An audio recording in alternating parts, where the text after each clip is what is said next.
મહત્વના સમાચાર પ્રાપ્ત થઈ રહ્યા છે કે જ્યાં ઈડરની ડેભોલ નદીમાં કાર તણાવવાની ઘટના સામે આવી છે। મહત્વના સમાચાર કે જ્યાં સાબરકાંઠાના ઈડરમાં ડેભોલ નદીમાં કાર તણાઈ ગઈ છે, ત્યારે ભારે વરસાદથી ડેભોલ નદીમાં ઘોડાપૂરની સ્થિતિ જોવા મળી છે। ભારે વરસાદના પગલે ડેભોલ નદી બે કાંઠે વહી છે, ત્યારે છેલ્લા 1 કલાકથી મુશળધાર વરસાદ વરસી રહ્યો છે। સાબરકાંઠાથી આ સમાચાર કે જ્યાં ડેભોલ નદી ગાંડી દૂર બનતી જોવા મળી છે, ત્યારે ડેભોલ નદી બે કાંઠે વહી રહી છે, નીચાણવાળા વિસ્તારોમાં પાણી ભરાયા છે। મહત્વના સમાચાર કે જ્યાં ડેભોલ નદીમાં કાર તણાવના દ્રશ્યો સામે આવી રહ્યા છે, ત્યારે નદી બે કાંઠે વહેતી થઈ છે।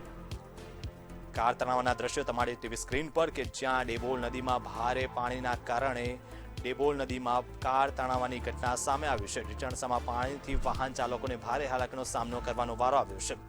ભારે વરસાદથી તંત્ર એલર્ટ મોડ પર આવી ગયું છે, નીચાણવાળા વિસ્તારોમાં પાણી જ પાણી જોવા મળી રહ્યા છે। ત્યારે સમાચાર સાબરકાંઠાથી કે જ્યાં ઈડરમાં આવેલી ડેભોલ નદીમાં કાર તણાવવાની ઘટના સામે આવી છે।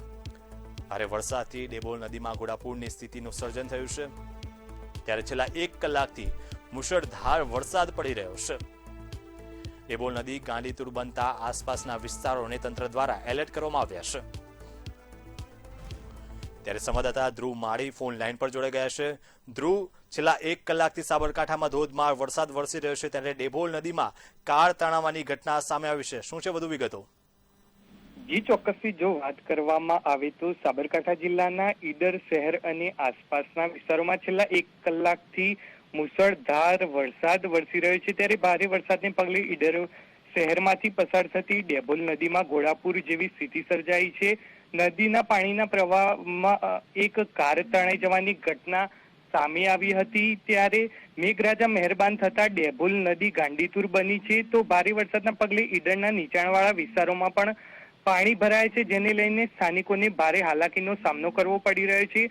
માર્ગ અને મકાન વિભાગની કચેરીના કમ્પાઉન્ડમાં પણ પાણી ભરાયા હતા, ત્યારે ઈડર વલાસના હાઈવે રોડ ઉપર પણ પાણી ભરાતા વાહન ચાલકોને ભારે મુશ્કેલીનો સામનો કરવો પડ્યો હતો। ત્યારે હવામાન વિભાગ દ્વારા સાબરકાંઠા સહિતના વિસ્તારોમાં ભારે વરસાદની આગાહી કરવામાં આવી છે, જેને પગલે તંત્ર દ્વારા નીચાણવાળા વિસ્તારોમાં સાવચેતી રાખવા અને નદી નાળા નજીક ન જવા પણ અપીલ કરવામાં આવી છે। જી, સમગ્ર માહિતી બદલ ધ્રુવ આપનો આભાર।